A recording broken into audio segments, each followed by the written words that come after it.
Quando eu era pequena, vivia em uma pequena cidade na Itália, um lugar onde as ruas eram tranquilas e os segredos, bem guardados.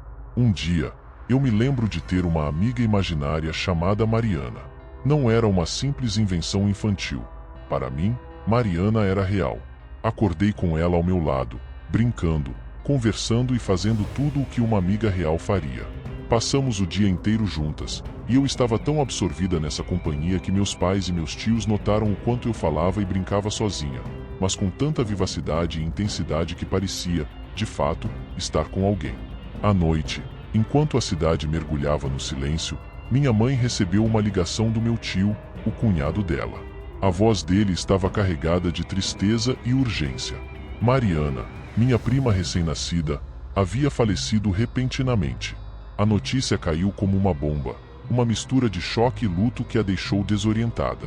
Foi só então que minha mãe se lembrou do quanto eu havia falado sobre Mariana durante o dia. A coincidência era perturbadora demais para ignorar. Tremendo, ela chamou meu tio para orar na porta do meu quarto, uma tentativa de encontrar algum conforto ou talvez expelir o que estivesse perturbando a casa. Eu, ainda inocente e sem entender a gravidade da situação, saí do meu quarto chorando. Com lágrimas escorrendo pelo rosto, eu disse algo que faria o sangue da minha mãe gelar: minha bebê foi embora. O que minha mãe sentiu naquele momento foi uma mistura de terror e desespero. O fato de eu ter falado sobre uma Mariana durante todo o dia, e depois o súbito falecimento da minha prima, fez com que ela e meu tio se perguntassem se havia algo mais do que apenas uma coincidência macabra. O mistério pairava no ar, e aquela noite se tornou o início de algo que iria assombrar nossa família para sempre. Desde aquele dia perturbador, a vida da menina nunca mais foi a mesma. As visões que começaram com Mariana se tornaram um fenômeno constante e inquietante. À medida que crescia, a criança passava a ver sombras e vultos em lugares onde ninguém mais parecia notar nada fora do comum. Em hospitais, os corredores brancos e estéreis tornavam-se um cenário de figuras obscuras que se moviam nas bordas da visão.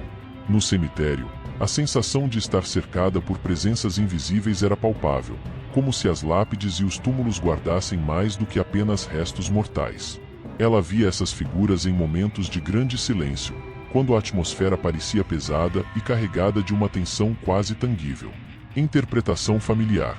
A família, profundamente religiosa e devota, começou a considerar esses eventos como algo mais do que simples alucinações infantis. O cunhado da mãe, um homem com crenças fortes sobre o mundo espiritual, entrou em cena. Ele acreditava firmemente que as visões da menina eram um dom especial, uma capacidade de enxergar o que estava além da percepção comum. Para ele, as sombras que ela via não eram meras ilusões, mas sim almas corrompidas, presas entre o mundo dos vivos e dos mortos. As figuras mais claras e menos ameaçadoras eram interpretadas como almas puras, que talvez buscassem algum tipo de comunicação ou paz. Esse entendimento espiritual trouxe uma nova dimensão ao medo que a menina sentia. A ideia de que ela estava em contato com entidades do além, algumas benevolentes e outras malignas, criava um estado constante de ansiedade e insegurança. Cada sombra vista, cada vulto percebido, não era apenas uma visão. Era um lembrete de que havia algo profundamente perturbador e sobrenatural observando-a. A família tentava confortá-la com explicações espirituais, mas a sensação de ser constantemente vigiada e a incapacidade de distinguir entre o bem e o mal no mundo espiritual faziam com que cada dia fosse uma luta contra o desconhecido. À medida que fui crescendo, as visões que dominaram minha infância começaram a se tornar menos frequentes. O terror constante das sombras e vultos parecia diminuir com o tempo, ou pelo menos foi o que pensei. Mas essas experiências estranhas não desapareceram completamente. Elas mudaram de forma e surgiram em momentos inesperados. Agora, elas apareciam esporadicamente, sempre em situações de grande tensão ou solidão, como se esperassem por esses momentos para se manifestar. Uma das experiências mais inquietantes ocorreu durante uma visita a um hospital. Lembro-me de entrar naquelas paredes frias e estéreis, a sensação de antisepsia no ar misturada com uma tensão que parecia palpável. Era um ambiente onde a vida e a morte se entrelaçavam de maneira cruel. Meu coração estava pesado, não só pelo motivo da visita, mas também pela sensação crescente de que algo estava errado. Enquanto esperava na sala de espera, algo chamou minha atenção. Eu não sabia exatamente o que era, mas uma sombra escura se movia de forma lenta e deliberada atrás de uma porta entreaberta. Era uma sombra que parecia se alongar e contrair, como se tivesse vida própria. O problema era que, quando olhei para as outras pessoas na sala, elas pareciam completamente alheias à presença dessa figura. Conversavam entre si, desatentas àquela sombra sinistra que se movia na periferia do meu campo de visão. O pânico começou a se instalar.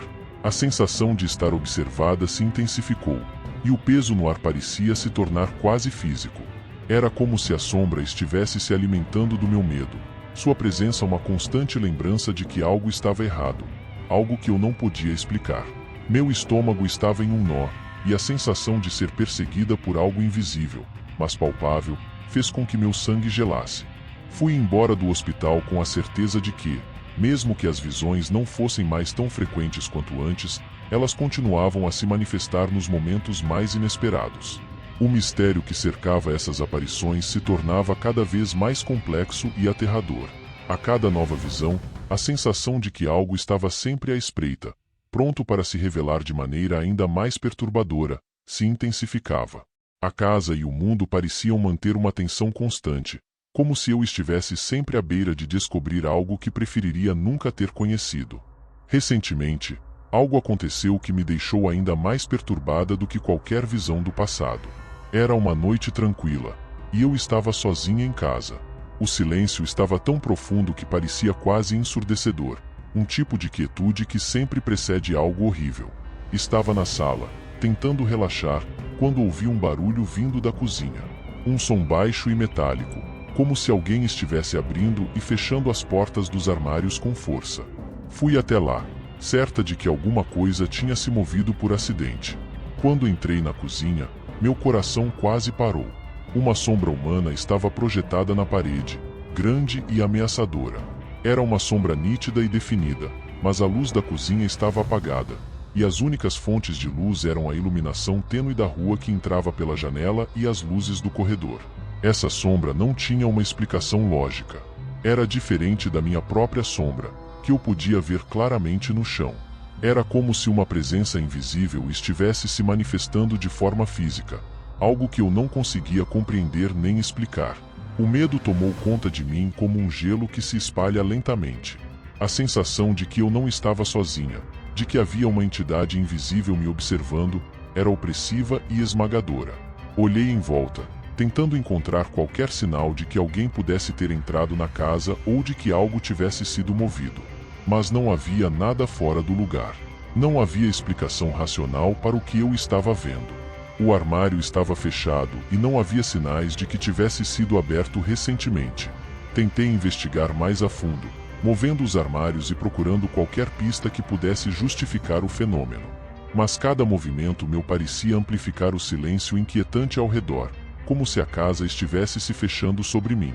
A atmosfera estava carregada de uma tensão palpável, e a sensação de estar sendo observada era quase insuportável. À medida que a noite avançava, a casa parecia ganhar uma vida própria, uma presença ameaçadora que estava sempre à espreita. O medo se transformou em uma sombra constante, e a realidade começou a se distorcer. A sensação de que as entidades que eu havia visto ao longo dos anos estavam se aproximando de forma mais agressiva e audaciosa era esmagadora. A dúvida sobre o que era real e o que era fruto da minha imaginação se misturava com o terror de saber que algo desconhecido e maligno estava se manifestando de maneira cada vez mais concreta. A casa, que antes era um lar, agora parecia ser uma prisão, uma entidade em si, cheia de segredos que eu temia descobrir.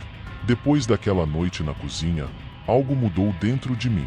A sensação de estar constantemente vigiada e o medo que se apoderou de mim eram tão intensos que eu sabia que precisava enfrentar o desconhecido. Não poderia mais viver sob a sombra de um mistério que parecia se intensificar a cada dia. Decidi investigar mais a fundo, procurando respostas para as visões e os fenômenos que assombravam minha vida.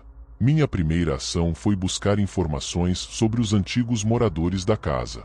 Fui à biblioteca local, mergulhando em arquivos antigos e registros históricos, na esperança de encontrar alguma pista que explicasse o que estava acontecendo.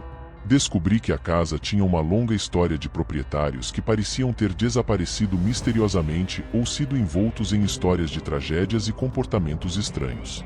Havia rumores de que a casa havia sido palco de rituais sombrios e eventos inexplicáveis, mas nada que pudesse ser comprovado com certeza. Enquanto investigava, comecei a encontrar mais relatos antigos que faziam referência a uma série de eventos perturbadores associados à casa. Histórias de pessoas que relataram ver figuras sombrias e sentir presenças ameaçadoras, todas pareciam estar conectadas por um fio invisível. Cada nova descoberta apenas aprofundava o mistério e ampliava minha sensação de terror.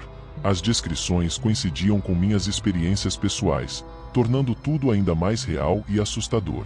À medida que me aprofundava na pesquisa, percebi que as sombras e entidades que eu via não eram apenas uma questão de percepção individual, mas parte de um fenômeno mais amplo e sinistro. As histórias locais sugeriam que a casa era um lugar onde o véu entre os mundos estava especialmente fino, permitindo que entidades do além se manifestassem de maneiras perturbadoras. Finalmente, tomei coragem para explorar áreas da casa que havia evitado, na esperança de encontrar alguma evidência concreta que explicasse o que estava acontecendo. Em uma noite especialmente silenciosa, vasculhei os cantos mais escuros, movendo móveis e examinando cada espaço com uma lanterna.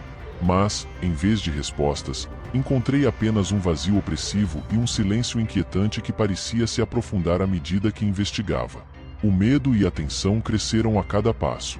As sombras pareciam se mover nas paredes, e eu sentia uma presença invisível, quase como se algo estivesse se aproximando de mim a cada momento. Não havia como negar que as entidades que eu havia visto ao longo dos anos ainda estavam lá, ativas e aparentemente mais audaciosas. Quando a noite chegou ao fim e eu voltei para a sala, a sensação de que algo estava à espreita tornou-se quase insuportável. A casa continuava a ser um enigma, cheia de segredos que não consegui decifrar. A dúvida pairava no ar. O que mais poderia estar escondido nas sombras? O desconhecido ainda estava à espreita, aguardando o momento certo para revelar seu verdadeiro rosto. O mistério da casa e suas visões permaneciam sem uma conclusão definitiva, deixando uma inquietante sensação de que a próxima revelação poderia ser ainda mais aterrorizante.